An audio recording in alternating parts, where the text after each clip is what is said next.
Harka fuunee daawwattootaa fi hordoftoota AGM akkam jirtan nageenya rabbii guddaan bakkuma isin jirtanitti isinirraa haa jiraatu jecha AGM irraa odeeffannoo guyyaa irraa qabadhee isiniif dhiyaadheeti jira. Odeeffannoo kana kan gama keessan dhiyeessuu an obboleessa keessan Tolchaa Hussein Maddaati.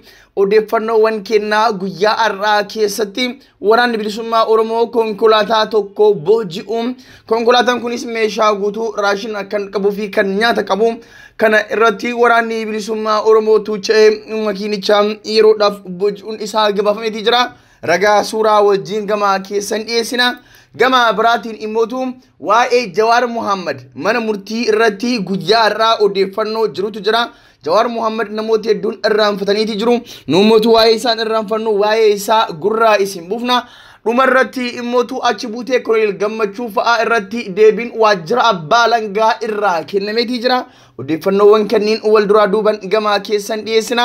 Tamsaasni keenya idilee guyyaa guyyaan AGM irraa isiniif darbu bifa salphaa ta'een akka isin bira ga'uuf warroonni YouTube channel keenyaa subscribe hin godhin YouTube channel keenyaa subscribe godhadhaa jechaan amma kallattimaan gara odeeffannoo guyyaa irraa qabadhee dhufeetti isin ceesisa.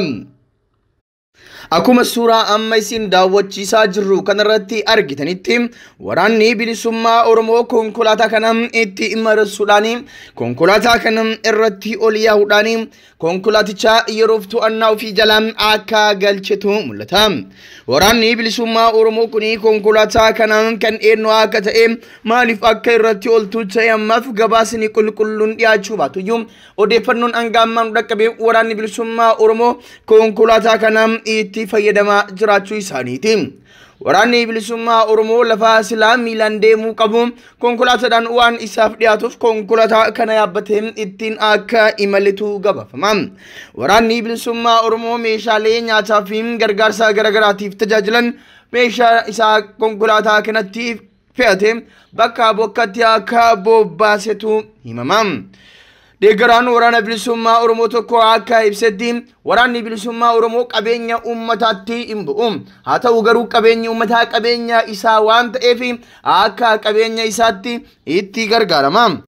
Kanaaf qabeenyi uummataa qabeenya isaatiin konkolaataa kanarra tarii meeshaaleen jiru meeshaalee nyaataaf gargaaran waan ta'eef waraanni bilisummaa Oromoo bosonatti immootu waan nyaatu waan hin qabneef baala mukaa fi ija mukaa waan nyaatuuf meeshaalee kanatti gargaaramuuf ta'uu mala. Kan inni irratti xiyyeeffatu konkolaataawwan akka kanaa konkolaataawwan meeshaa mootummaa fe'anii achiif achi deddeebi'an taananiin konkolaatichi battalumatti to'annoo jala oola. Konkolaataan kun kan uummataa ta'us yoo meeshaa mootummaa fe'ee kan deemu taate meeshaan mootummaa achi keessa jiru waraana bilisummaa Oromootiif oola. Konkolaataan immootu abbaa qabeenyichaatiif deebifama jedhaniiti jiru. Egaan bifa kanaan waraanni bilisummaa Oromoo mootummaa bahaaf galaa dhorkuudhaan ergaa irribaa isaa dhorkuu jalqabee bubbuleetii jira.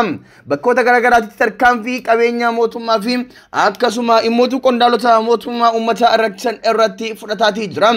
Gootichi waraana bilisummaa Oromoo lixaa Oromiyaa Jaalmarroo dirribaatiin hoogganamu waan addaa bakkoota garagaraatti raawwataa akka jiru namuufuu ifaadha. Keessumaayyuu guyyaa eengaddaa tarkaanfii namoota 5 irratti fudhateen akka ajjeesee ni beekama. Qondaala godina Wallaggaa lixaa tokko dabalatee namoota 5 dhiigumaan Oromoo ta'an warra garuu mootummaa bilchiginaa gajalaa kana dalagan irratti tarkaanfii fudhachuudhaan biyyatti dabaleera jechuudhaan dubbate. Egaan haala kanaan kaadireen bilchiginaa yeroo ammaa kana bahaaf gala dhabdee akka rakkataa jirtutu himama. Lafa dheeraa akka hin deemne fi magaalaa keessaa akka hin baane yeroo hedduu waliif dhaamu. Yeroo mootummaan dirqama hojiitiif gara baadiyyaa deemaa jedhu nuti du'a hin barbaannu jechuudhaan sodaataa akka jiranis nama hundaafuu ifa. Magaalattis irraa hin oolle waraanni bilisummaa Oromoo uummata keessaa dayeeffachuudhaan namoota uummata azaa godhan namoota gibira uummata irratti dabalan namoota uummata nagahaa ajjeesan namoota qeerroowwan sabboonummaa Oromoo qaban daran irratti tarkaanfii barumsaa guddaa kennuufii fi namni biraas irraa fudhatu irratti fudhataa akka jiru ni beekama.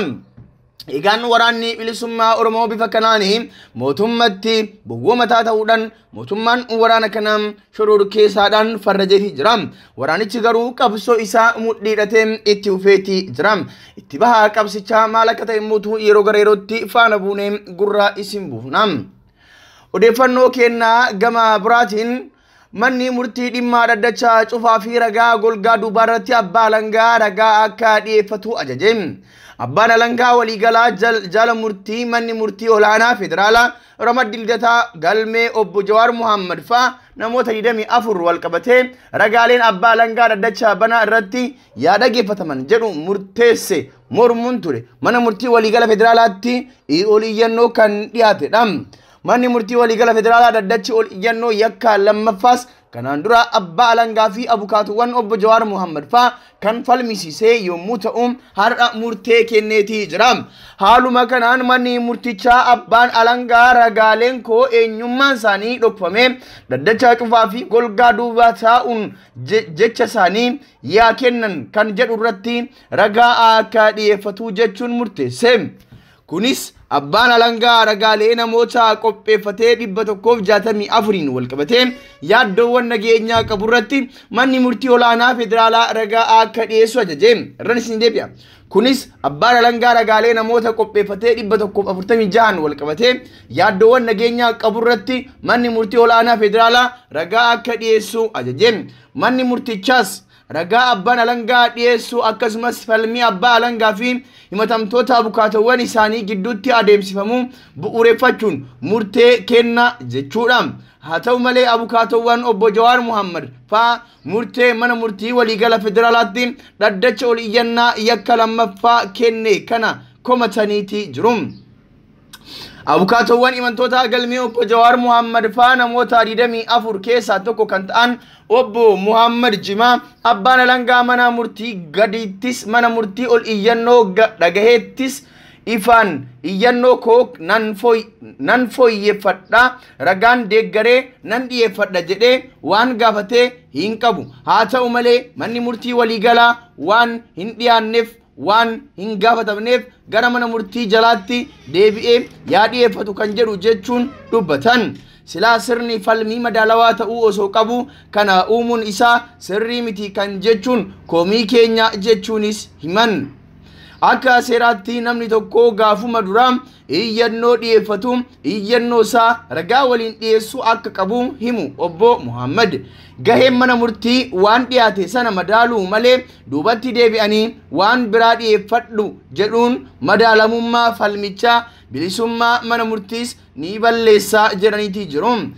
Dhimmichi maamiltoota isaanii waliin mari'achuunis dhaddacha jibbataatti iyyachuuf yaada akka qabanis obbo Muhammad Jimaa himaniiti jiru. Abbootiin alangaa manni murtii olaanaa federaalaa ragaalee abbaa alangaa yaaddoo nageenyaa qabu moo hin qaban kan jedhu qorachuuf yookiin murteessuuf akkasumas dhaddacha cufaa fi golgaa duubaa ragaa yaa bahan jechuun aangoo hin qabu jechuun falmanii turan. Aangoon kun kan abbaa alangaa ta'uu himanii turan. Haa ta'u malee manni murtii waliigala federaalaa murtee har'a dabarseen dhaddachi cufamuu banaa ta'uu qaba kan jedhu akkasumas ragaan tokko golgaa duuban ifatti jecha yaa kennu kan jedhu murteessuun aangoo mana murtii ta'uu hime. Gama biraatiin abbaan alangaa himatamtoonni galmee obbo Jawar Muhammad faa keessatti argaman aangoowwan dhaaba siyaasaa fi eegdota isaaniidha. Deeggartoota hedduu qabu. Kanaaf yeroo ragaaleen keenya dhaddacha banaa irratti jecha kennan miidhaan irra gahuu danda'a jechuunis falmee ture.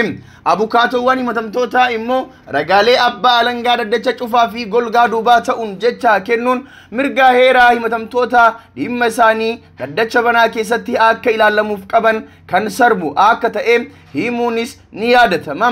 Ragaalee golgaa duubaa ta'uu jecha kana kennan yoo ta'u maamiltoonni isaanii gaafilee qaxxaamuraa gaafachuuf kan rakkatan ta'us dubbatanii turan. Keessattuu himatni maamiltoota isaanii irratti hundaa'ee hidhaa waggaa 7 hanga umrii guutuu akkasumas du'aan kan adabsiisu ta'uu kan himan abukaatotni himatamtoota himata akkanaa irratti ragaalee golgaa duubaa jecha yaa kennan jechuun haqa qabeessa miti jedhaniis turan. Kana malees abukaatotni abbaa alangaa yaaddoo nageenya ragaaleensaa qaban bifa amansiisaa ta'een mana murtii dhiyeessuu qabaatullee abbaan alangaa kan akka irraawwanne himanii turan. Gama biraatiin abbaan alangaa namootni galmee himata obbo Jawar Muhammad faa jalatti himataman aangawoota dhaaba siyaasaa fi eegdota isaaniiti jechuun kan kaase mormuun lakkoofsi namoota aangawaa dhaaba siyaasaa ta'an 3 kan hin caalle ta'uu fi kanneen biroo namoota hojiilee garaagaraa irratti bobba'an ta'uu dubbataniiti jiran. Egaan daawwattootaa fi hordoftoota keenyaa kabajamoo odeeffannoon ammaaf qabannee isiniif dhiyaannee kanuma. Odeeffannoo hafan kan Koloneel Gammachuu ayyaanaatiin wal qabatanii mootu odeeffannoo itti aanu keessatti kan isiniif dhiyeessinu ta'a. Ammaaf hanga odeeffannoo biraatiin walitti deebinutti tika rabbii keessanuuf jiraadhaa.